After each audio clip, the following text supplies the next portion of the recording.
Well, good morning, everyone. Welcome again to Dads Are Equal channel. Sunday morning here in very hot Brisbane, Australia.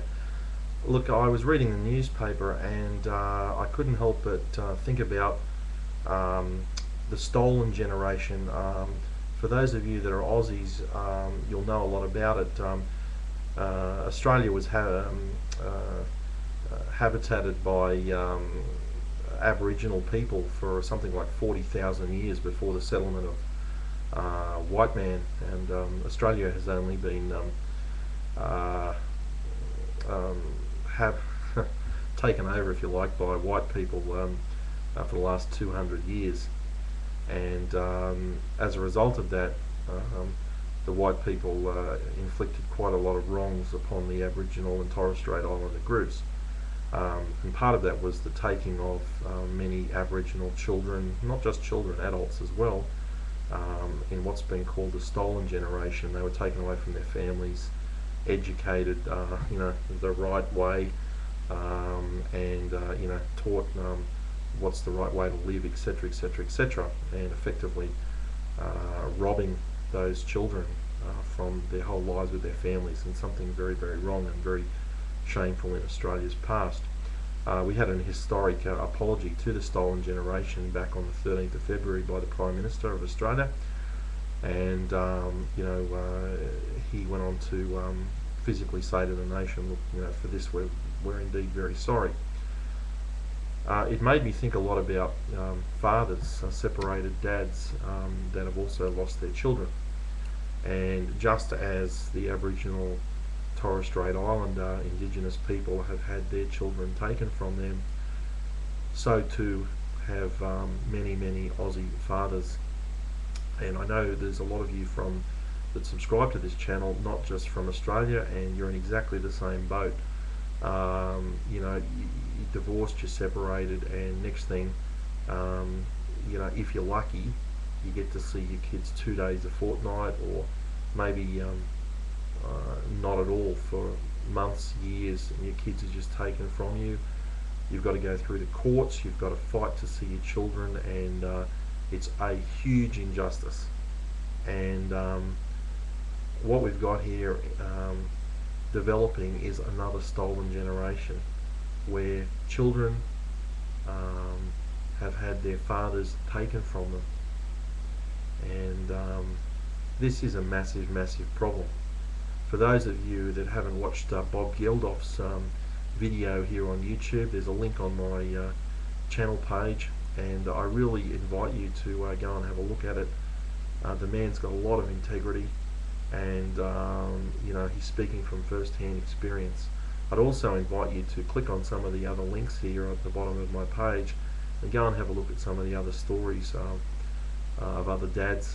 This is not just a problem common to Australia, the UK, Canada, Spain, US, New Zealand.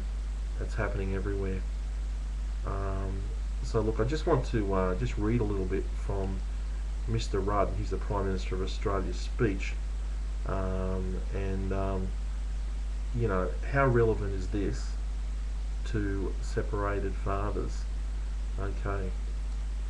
We apologise especially for the removal of Aboriginal and Torres Strait Islander children from their families, their communities and their country, for the pain, suffering and hurt of these stolen generations, their descendants, and for their families left behind. We say sorry.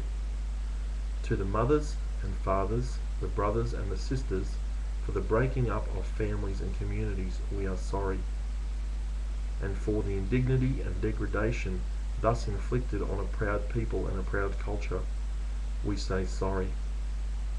We, the Parliament of Australia, respectfully request that this apology be received in the spirit in which it is offered as part of the healing of the nation.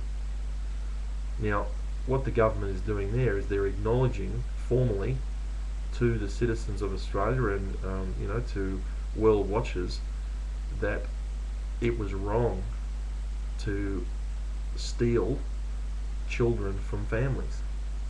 It was wrong. We're sorry.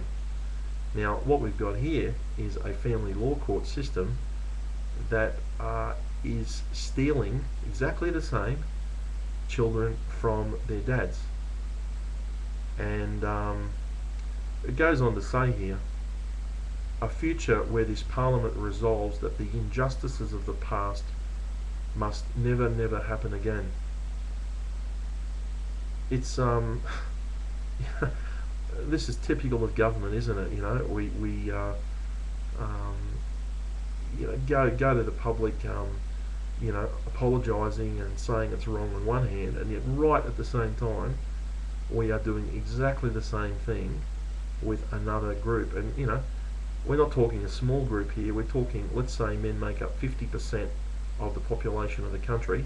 I think women's about 52%, males about 48% or something like that, but let's say half, and that's probably pretty close.